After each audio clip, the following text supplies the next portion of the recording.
O tema da mensagem de hoje é Jesus, é a nossa Páscoa. Amém? Lá no livro de Êxodo, capítulo 12, quem puder abrir, eu agradeço.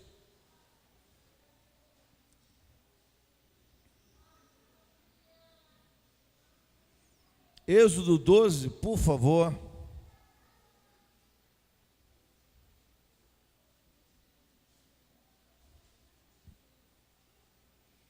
Todos acharam?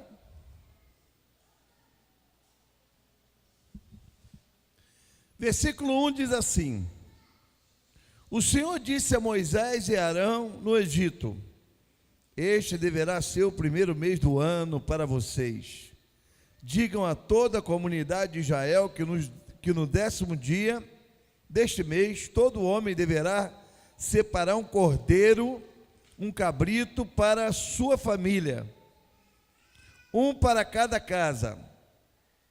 Se uma família for pequena demais para um animal inteiro, deve dividi-lo com o seu vizinho mais próximo, conforme o número de pessoas, conforme o que cada um puder comer.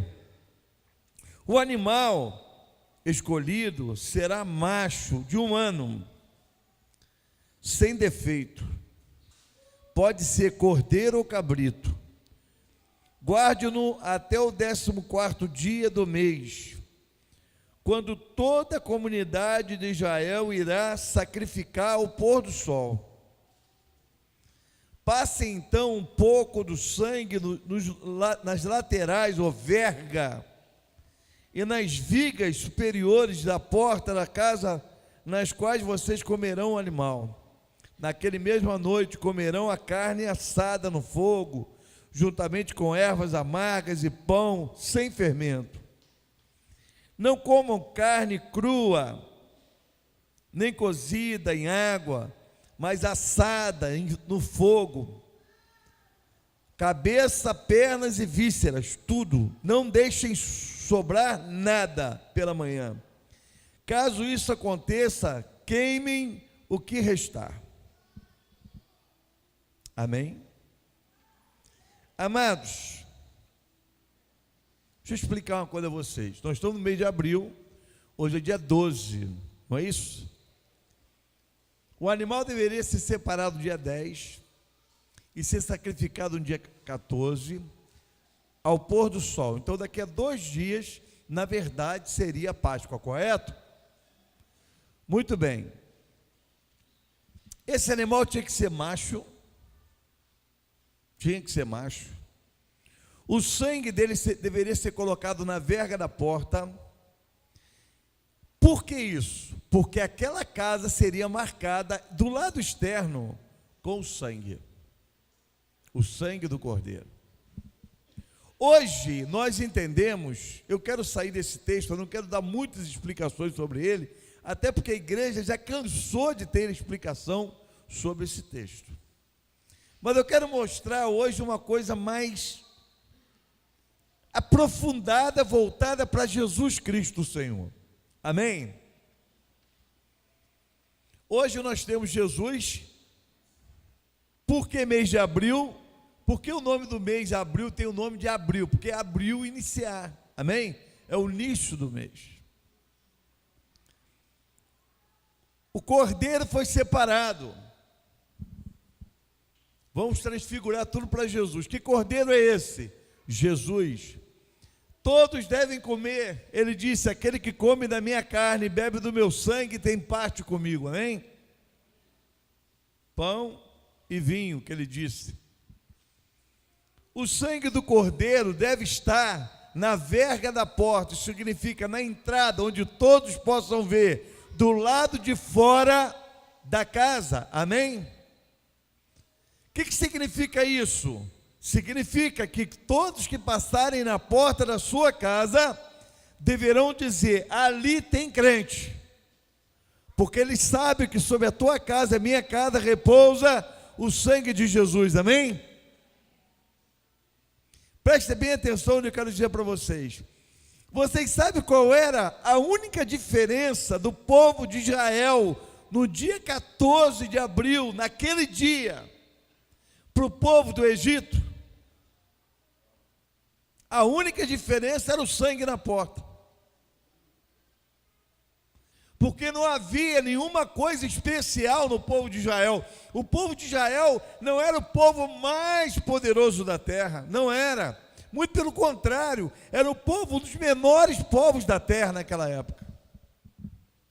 Era uma nação fraca, escrava, de origem escrava, pobre, frágil, debilitada.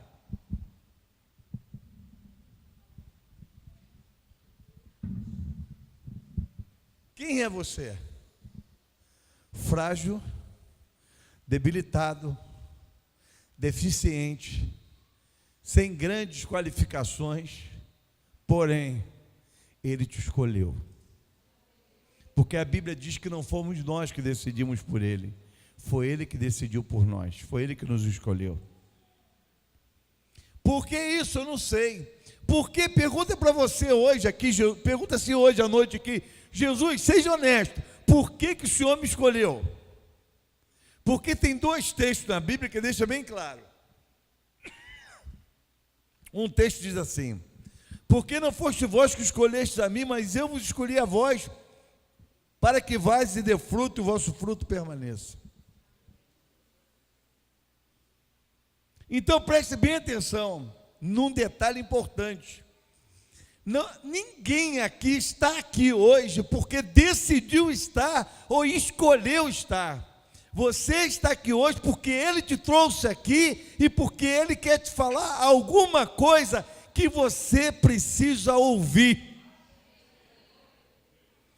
E o que você mais precisa ouvir não é que existe uma igreja aqui, uma igreja ali, uma denominação acolá, mas existe um Cristo que te escolheu e passou o sangue dele na tua vida para consagrar você a Ele, para que Ele possa separar você do resto da humanidade.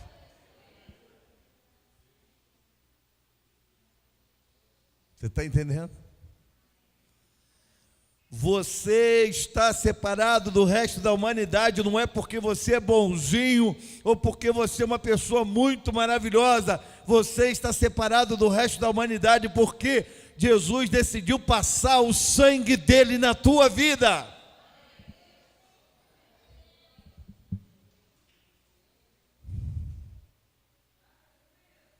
Amém? E nós precisamos ter consciência. Agora preste atenção. O que aconteceu com o povo quando saiu do Egito? Vocês sabem? Abram a Bíblia de vocês devagar. Eu vou ler para que não percamos tempo. Mas no Salmo 105, versículo 37. Diz assim: e ele tirou de lá Israel e saiu cheio de prata, ouro, não havia nas suas tribos quem maquejasse ou manquejasse. Em outras traduções, não sei se você tem ela aí, diz assim: e dentre eles não havia enfermos. Alguém tem uma tradução que diga aí enfermo? Você tem? Alguém tem? Já tem aí, então enfermo. O que significa isso? Agora eu quero que vocês me expliquem. Uma nação que tinha uma péssima alimentação, uma nação que era escrava, uma nação que não tinha o direito de ter um mínimo de conforto, sai do meio da escravidão, é liberto do meio da escravidão, sem doença, sem um enfermo sendo carregado.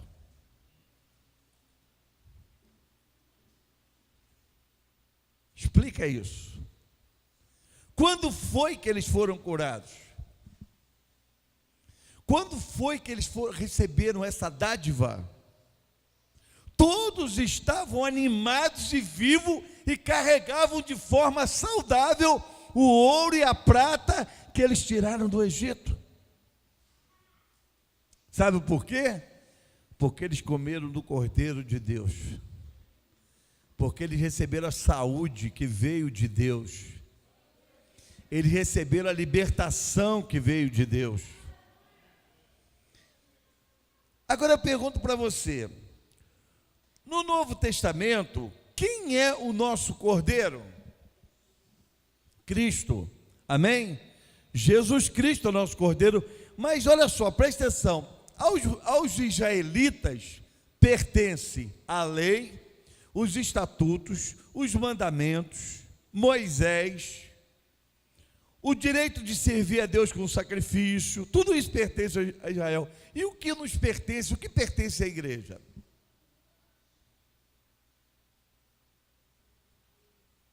O que pertence à igreja, amados? Eu pergunto para você, o que pertence à igreja? Você quer saber o que pertence à igreja?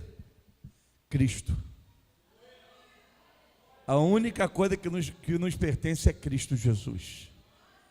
E a partir do momento que nós temos Cristo, passamos a ter direito do culto. Passamos a ter direito de adorar e de entrar na presença de Deus, porque Jesus Cristo, Ele é a nossa o quê? Ele é o nosso Cordeiro Pascual, Ele é a nossa libertação, Ele é a nossa salvação, Ele é o nosso direito de culto, Ele é a porta de entrada para nós prestarmos cultos ao Senhor. Eu queria destacar 7 pontos importantes. Rápido, por favor, 7 pontos importantes sobre a Páscoa e Jesus nela. O âmago do evento da Páscoa era a graça salvadora de Deus. Qual é o centro, o foco da Páscoa? Salvação, libertação e cura. Amém? Qual é o âmago da nossa vida? Cristo. Jesus é o centro, é o foco central da nossa vida. Vocês querem ver uma coisa? Eu vou fazer uma crítica aqui a todos nós, inclusive me incluo no meio dessa crítica, né? Eu me incluo no meio dessa crítica aqui porque nós precisamos entrar na casa do Senhor com esta mentalidade. Como nós deveríamos estar aqui, nos apresentarmos aqui à noite? Com a mente de todos nós em Cristo. Você deveria sair de casa, tomar banho e falar assim: eu vou estar com Jesus. Eu tenho um encontro com Jesus hoje à noite. Nesse encontro eu vou cantar, eu vou louvar, vou ofertar louvores de adoração, vou entregar minhas primícias, meus dízimos, minhas ofertas, tudo em prol de adorar a Cristo Jesus. Tudo com o propósito de adorá-lo em espírito e em verdade. Tudo tem cunho de adoração, tudo tem essência de adoração. Você não pode fazer nada na casa do Senhor, você não pode prestar adoração, levantar a mão, você não pode, se o teu propósito não for Cristo Jesus. Não tem. Cristo Jesus virou o foco central de nossas vidas, virou o centro mais importante das nossas vidas, e nós precisamos ter consciência disso. Amém? Então o âmago da Páscoa é o grande amor e a graça de Deus derramado sobre todos nós. E essa graça, ela se manifesta em que Cristo se entregou por nós. Agora preste atenção. Eu queria trazer uma coisa importante para a igreja. O que Cristo realmente veio manifestar? Ele é Deus como pessoa, Ele é o Cordeiro de Deus, Ele é o nosso sumo sacerdote, segundo o livro de Hebreus. Amém? Mas o que Cristo é? O corpo de Cristo em si, o que Ele é? Ele é um depósito cheio, inundado, jorrando, borbulhante do grande amor de Deus por todos nós. Alguém uma vez perguntou para mim: pastor, por que as pessoas não estão ministrando cura? Por que não sei? Apesar que a gente já viu aqui na igreja morto ressuscitar, né? Eu já vi cego aqui na igreja enxergar. Eu já vi isso acontecer aqui. Mas por que não acontece mais? Um dia eu perguntei: Senhor, será que é porque a gente precisa jejuar mais? Senhor, será que é porque nós precisamos orar mais? E eu orando, nós estamos num propósito de 40 dias de oração aqui na igreja. E eu comecei a analisar, a pensar, e no dia que eu estava orando aqui, ontem eu estava orando aqui, eu falei: Senhor, me mostra o caminho para que haja mais cura, para que haja famílias libertas, para que o inimigo não tenha tanto poder destruidor sobre as pessoas. Porque a gente reage bem quando diz assim: o cara ali está coxo, ele é aleijado, você botou a mão, ele curou, andou, o cego chegou, maravilha, querido. Mas eu quero perguntar, dali para frente, como é que está a família dele? Ele está comendo? Ele tem conta para pagar, ele não tem uma vida para viver? Não tem? Então existem milagres acontecendo dentro da igreja que nós precisamos entender. Mas eu perguntei: Deus, o que a gente faz para que nós venhamos ver mais do Senhor? E o Senhor foi claro comigo ontem à noite aqui: se transforme, me permita transformar você num depósito do meu amor.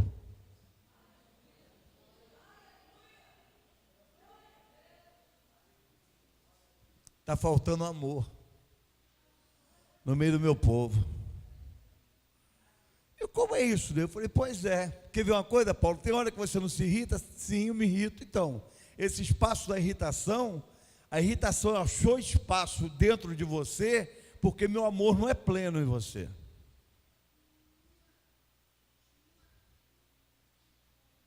O cara está lá pregando a mão de Jesus. Pum, pum. Jesus grita de dor e diz assim: Pai, perdoa, porque ele não sabe o que faz. Jesus era o depósito do grande amor de Deus em plenitude total. Dentro de Jesus não cabia. Se tentasse botar um pouquinho de raiva, ela ia cair.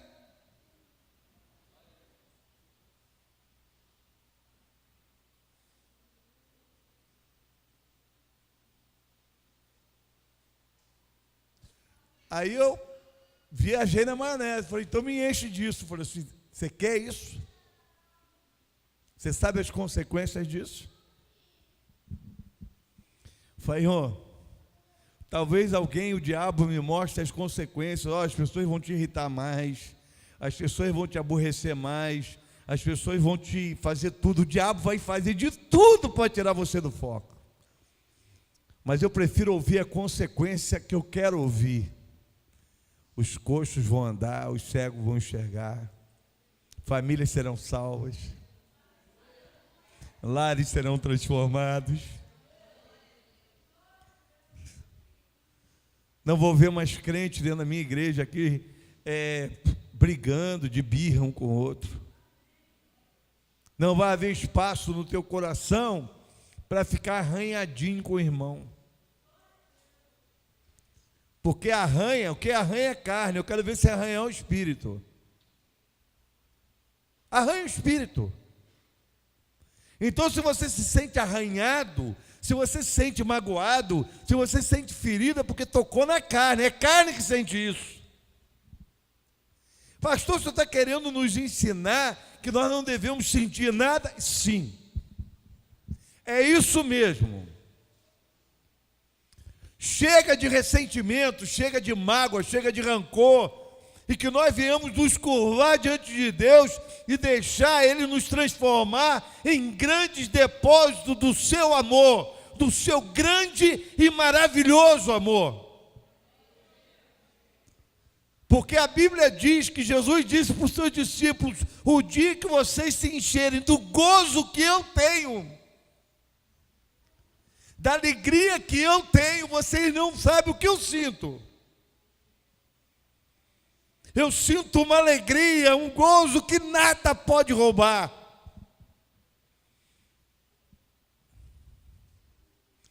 E nós precisamos. Se você parar, queridos, aqui e começar a perguntar um por um, me diz aqui teu ressentimento, ele vai dizer: por que fulano fez isso comigo? Sabe por que fulano fez isso com você, meu amigo? Porque é da natureza humana fazer o mal, é da natureza humana arranhar os outros, é da natureza humana ferir as pessoas, é da natureza humana trair pessoas, é da natureza humana pisar nas pessoas, é da natureza humana passar sobre as pessoas, é da natureza humana a falta de consideração e a falta de respeito, mas é da natureza divina suportar tudo isso e perdoar tudo isso. E eu estou cansado desse humano, eu estou cansado desse estádio humano, eu quero que o divino se manifeste em minha vida. Eu quero perdoar quem me ofende. Porque quem disse que a proposta de Jesus seria possível? Quem disse que a proposta de Jesus é possível? Quem disse? A proposta de Jesus é milagre. A proposta de Jesus é sobrenatural. A proposta de Jesus, ele diz: se crer, verás a glória de Deus. E o que é ver a glória de Deus? Alguém imagina: eu quero ver a glória de Deus, imagina uma luz. Ver a glória de Deus é amar a pessoa instantaneamente, aquela que acabou de te trair.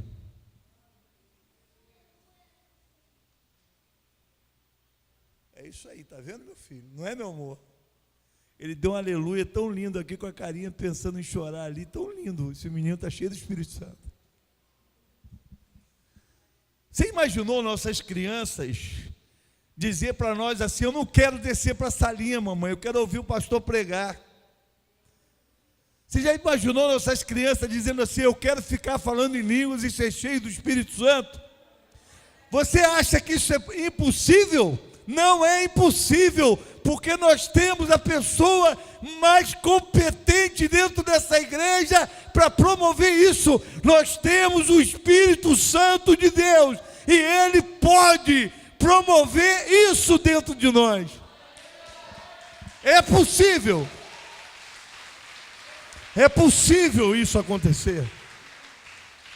É possível isso acontecer. A Páscoa significa passar sobre. Isso é, o mal não entra, a morte não entra, o pecado não entra, porque o sangue está sobre nós. E se o sangue estiver sobre nós, a raiva não vai entrar, o ódio não vai entrar, a separação não vai entrar.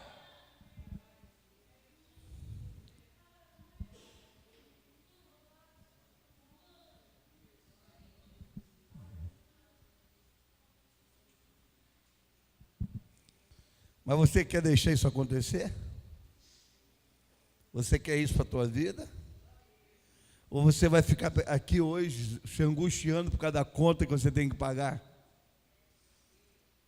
Por causa das dívidas que você tem, por causa dos problemas que você tem, e você acha que Deus não pode resolver?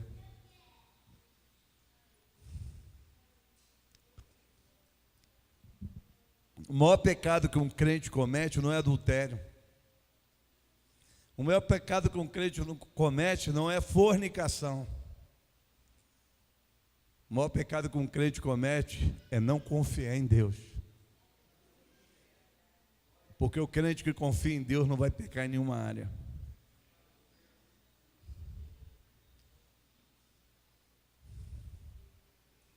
Eu quero desafiar cada membro dessa igreja, todos os cultos estarei fazendo isso, a você confiar cegamente em Deus, a se entregar cegamente nas mãos dele, a pedir a Deus: Senhor, me faça um depósito do seu amor.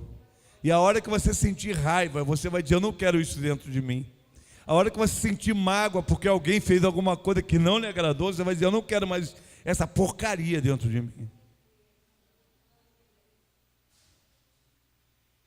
Ah, fulano me magoou. Não importa, eu quero sentir o amor de Deus. Rapaz, você é louco? Eu quero ser louco. Eu quero andar o dia inteiro chorando, falando em línguas, cheio da presença de Deus e dando meu amor para as pessoas, ministrando meu amor e minha graça para as pessoas, porque eu quero estar pleno, eu quero ser a luz de Deus. Todo mundo canta que quer ser um farol. Você quer ser um farol? Esteja aceso 24 horas. Sabia que farol fica aceso de dia? Os faróis mesmo de alto mar aí e tal, eles ficam acesos. No outro dia eu vi um farol aceso de dia no mar. Eu estava no mar. No outro dia não, tem um bom tempo. Eu vi o farol aceso de dia. Por que ele fica de dia aceso? Porque farol não pode se apagar. A luz dele, a luz do sol, que é Cristo, pode ofuscar a nossa pequena luz, mas devemos estar sempre acesos, mostrando às pessoas uma direção. Segundo ponto,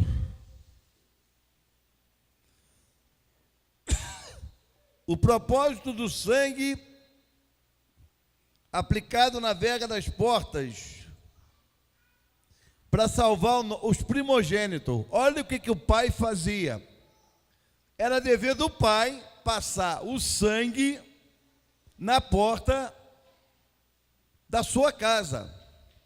Eu quero que as crianças agora peguem seus pais, aí fiquem perto do papai e mamãe aí, as crianças. Diga para os seus pais agora: papai, diga lá, criança, papai conserva o sangue de Jesus lá em casa, senão eu posso sofrer. Então o papel do sacerdote é conservar pela oração, pela sua autoridade na presença de Deus, o sangue do cordeiro na porta, para que o mal não entre.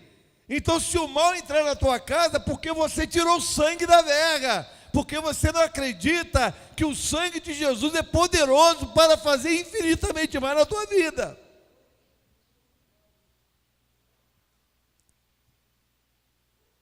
Diga assim: o sangue de Jesus na minha casa é a garantia total e plena de que o mal não pode entrar.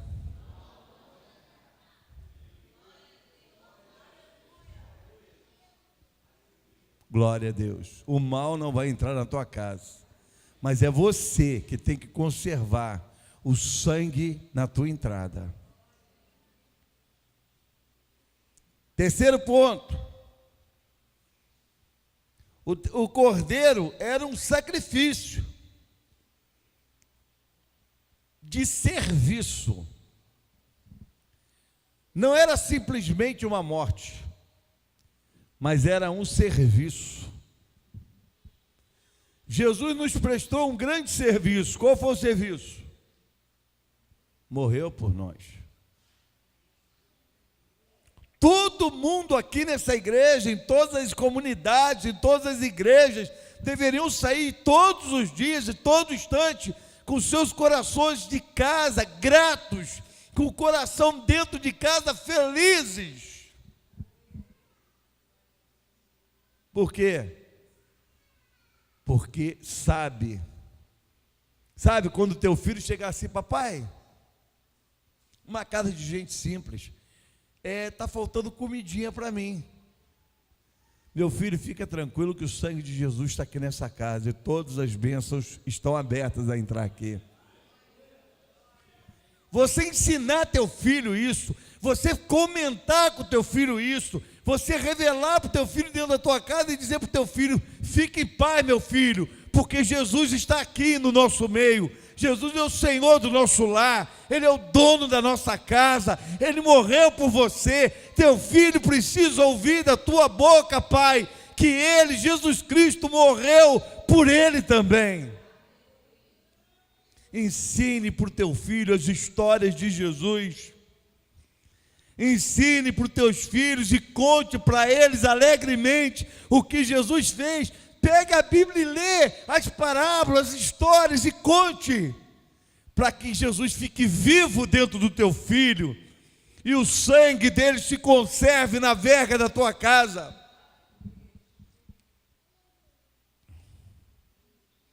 Quarto ponto.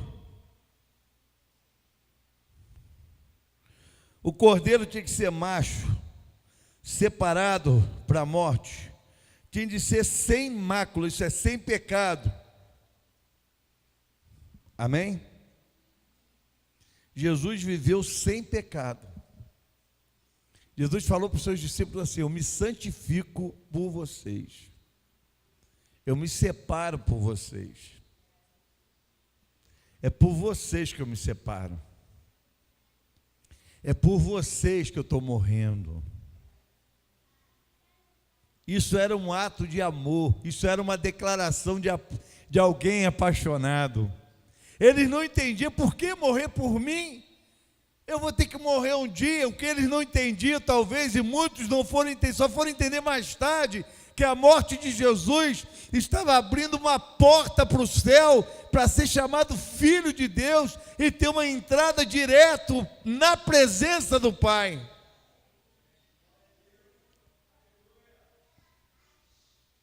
Hebreus 4,15 diz assim: porque não temos um sumo sacerdote que não possa compadecer-se das nossas fraquezas, porém, um que, como nós, em tudo foi tentado, mas não pecou. Cheguemo-nos, pois, confiadamente ao trono da graça, para que recebamos misericórdia e chegamos à graça, a fim de sermos socorridos no momento oportuno. Diga para a pessoa que está do teu lado assim: não há desespero, há um sumo sacerdote. Recorre a ele, fale com ele, peça misericórdia dele, peça compaixão a ele, porque ele está prontinho para socorrer. E se você achar, diga, se você achar que o teu pecado é grave demais, saiba, ele te entende. Ninguém pode te entender como ele. Só ele pode te entender. Amém? Segure alguém assim, do teu lado, as pessoas que estão do teu lado, diga assim: não tenha medo, você está perdoado. O sangue de Jesus te purifica de todo pecado. Mas não deixe as coisas serem banalizadas na tua vida. Não vulgarize o que Jesus fez. Se agarre a Ele, se apegue a Ele, abrace Ele.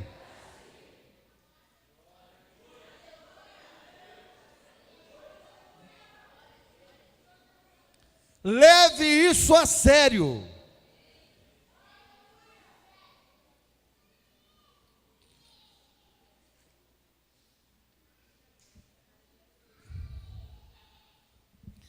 Outro dia eu perguntei: Senhor, por que nós estamos frios às vezes? Ele falou: porque o amor não tem penetrado com facilidade dentro do coração de vocês. Senhor, mas meu filho, o que vai fazer você sentir a minha presença, tudo, é você abrir espaço para se tornar um grande depósito do meu amor. Se deixe encher pelo meu amor, que você vai sentir tudo que eu quero que você sinta, e ainda mais, vai ouvir a minha voz, vai ter força para obedecer. 5. Quer ver? Aqui no 5 diz isso: alimentar-se do cordeiro representava identificação da comunidade de Israel com a morte do Cordeiro, morte que salvou eles da morte física. A morte de Jesus nos salvou da morte espiritual. Comer do pão e beber do cálice é comer e beber da natureza de Jesus. E qual é a natureza de Jesus? A natureza de Jesus consistia em quê? Na grande manifestação do amor de Deus. Quando eu como do pão e bebo do cálice com fé, crendo, discernindo o corpo de Cristo, eu estou comendo e bebendo do grande amor de Deus que foi manifesto em Jesus.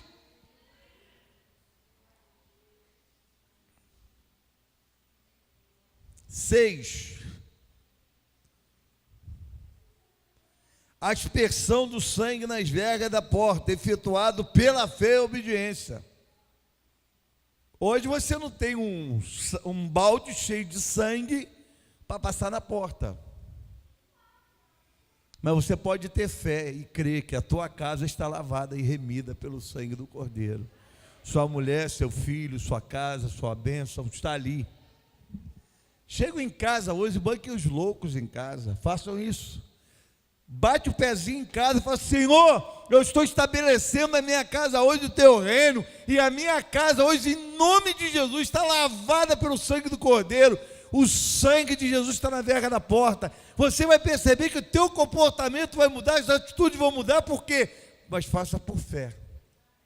Porque se você banalizar, sabe onde é que dá uma outra tristeza minha? Eu acho que no coração de Deus a gente não pode explicar, né?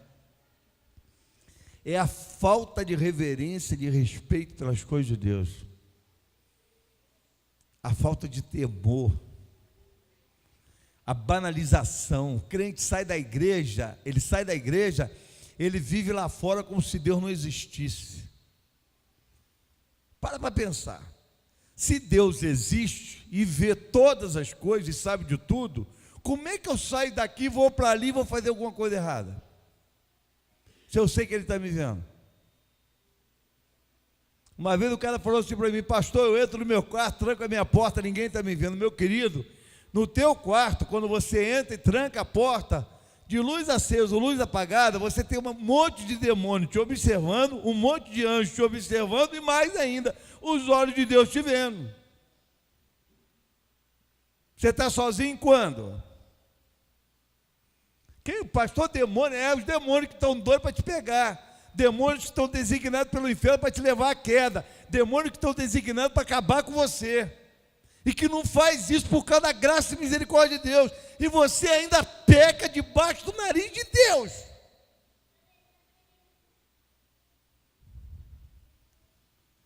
É onde nós deveríamos chorar na presença de Deus e dizer: Senhor, muito obrigado. Obrigado pela tua graça e obrigado pela tua misericórdia, porque o Senhor não me deixa ser destruído no meio das minhas fragilidades. Para finalizar, o cordeiro da Páscoa devia ser comido juntamente com pães ázimos. Isso é, o pão ázimos hoje é a palavra de Deus sem heresia. Isso é, você tem que se alimentar de Cristo, da natureza de Cristo, se alimentar do caráter de Cristo, se alimentar do grande amor dele, se nutrir do caráter, da personalidade de quem Cristo é, se nutrir da sua divindade. Porém, você tem que também se alimentar da palavra de Deus sem heresia. A Bíblia é pura, simples e clara.